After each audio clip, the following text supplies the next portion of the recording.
can use these in other dishes.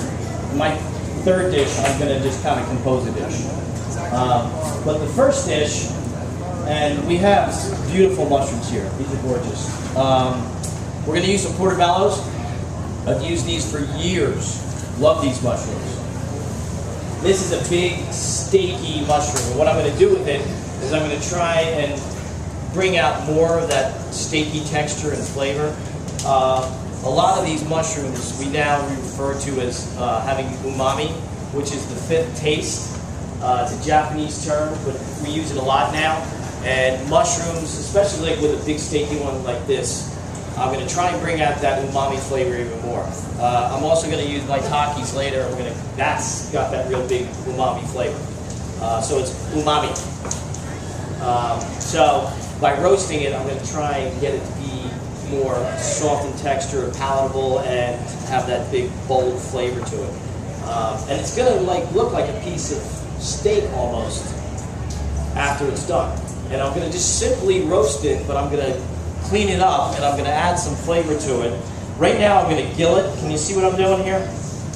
I'm going to cut this end off. This is what we do in restaurants. We gill the mushroom.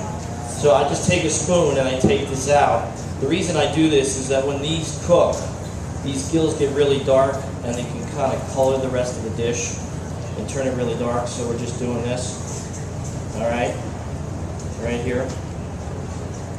So we did that. I'm going to put that right in here. I'm going to do a couple of these. We're going to put rosemary in this dish. We're going to put some good olive oil. And the thing about this is I'm going to have these mushrooms swimming in the olive oil. There's going to be lots and lots of good olive oil. And that's going to help draw out the flavor too. And then the other good thing about this is that when we're done, I have a couple uses. I can use the roasted mushrooms. And a lot of times, we did a dish at this one restaurant I used to work at called Avenue B, downtown Philadelphia. We used to take these roasted portobellos and stack them with polenta and serve them with a piece of filet. So we had that whole steaky thing going on. Steaky, right? Good word. So let's clean these up. Not steaky, not stinky. So we'll clean these up. If you have a question anytime, you can ask. Feel free to ask. All right, we'll do one more.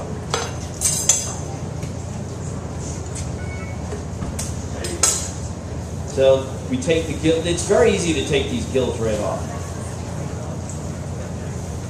And I'm going to be liberal with my seasoning as well. The salt and pepper, the olive oil.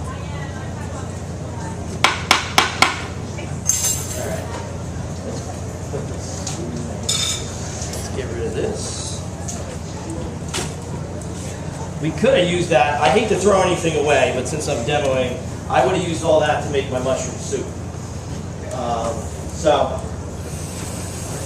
I've got a couple of cloves of garlic. I'm going to keep the garlic in the skin. And all I'm going to do is crack the skin open very lightly like this, because we're going to flavor the oil, and then it's going to impart into the overall mushroom dish. We'll pop it right in there. We got some rosemary, which this is going to help infuse into the oil. This is a whole infusion dish. We're just sprinkling these right in. Can you see that?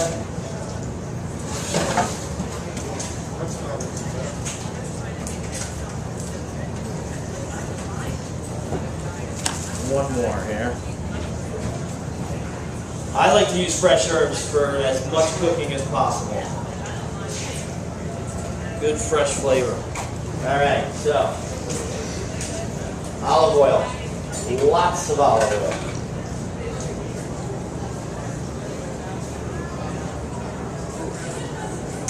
All right, do we have more olive oil? Yes. Yes. All right, lots of olive oil. We love it, right? All right, kosher salt. We're liberal with the kosher salt. It doesn't seem, It might seem like I'm putting a lot of salt, but kosher salt has a bigger flake, so when you put it in, it melts faster and better. So it's not, you're not like overdoing it. Fresh pepper.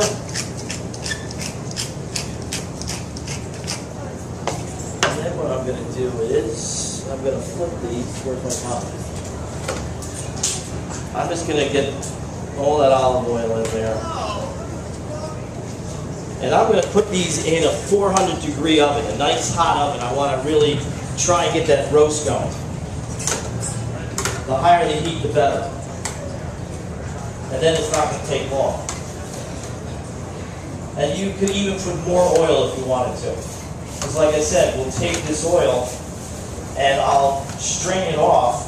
I'll have the mushrooms as part of a dish, or even alone. These are great to just slice and put on, like, say, some bruschetta.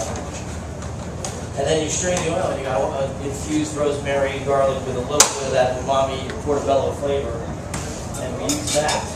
So that's going in the oven like that. All right? And we're going to leave that right in there. All right, so that's it. That's all you got to do for that. Tons of flavor. And like I said, you can slice it. I put it into, we put it in panini, in like flatbread, and do like a, what kind of cheese? A fontina, portobello, panini. We slice it, we put it in pasta, so you can make batches of this and have it around. How long does it keep? How long? I keep it for like, say, 3 or 4 days. And the oil I keep maybe tops a week and a half, because it can go rancid because of the mushroom in there. So my next dish is a dish I've been doing for years. It's basically a marinated mushroom. And it's like the kind of dish that you see when you go into like an Italian, a good Italian prepared foods place. Okay, there we go. It's like swimming in olive oil and vinaigrette, and it's marinated. I'm going to add tomato to this, and I'm going to call it olive breck. So that's another thing. Turn off the cell phone, you. That's my wife. Figures. Anyway, so for this, I'm using white domestic mushrooms. Just good old blunt mushrooms. What I'm going to do is, I'm going to cut these in probably, we'll cut them in eighths to get as much surface area as we can. And I'm just going to cut a bunch. And what I'm going to do is, I'm going to put them in this pot here, and then I'm going to make a vinaigrette. And we're going to pour the vinaigrette over the mushrooms, and we're going to bring it to a boil. All right? And then I'm going to put the lid on it and let it just steep. And after I'm done steeping it, I basically can serve them hot, or I can cool them down and put them in the fridge and serve them the next day, chilled, which is, I think, is a good thing, a good way to eat them. Either way. So you can make a batch, here again, you can make a batch, and you can have your nice marinated mushrooms, and you can put them on top of salad, you can serve them as part of maybe a little tapas thing. So these are just, I'm trying to throw ideas out there that, like, you don't have to like make a whole composed dish all the time, because mushrooms are so versatile. We use them every day, and these are some of the best I've ever seen. So my hat's off to Kennett Square. I tell everybody that I live near Kennett Square because it's the mushroom capital of the world.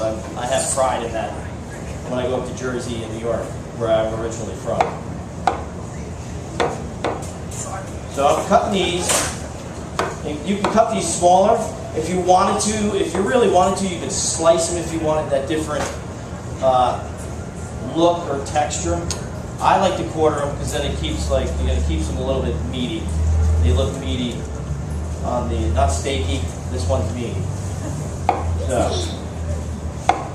let's put these in here. These are going to shrink a little after we cook them. Alright, so I'm going to make a vinaigrette, and basically for my vinaigrette I'm going to put some garlic, which we love. I got Dijon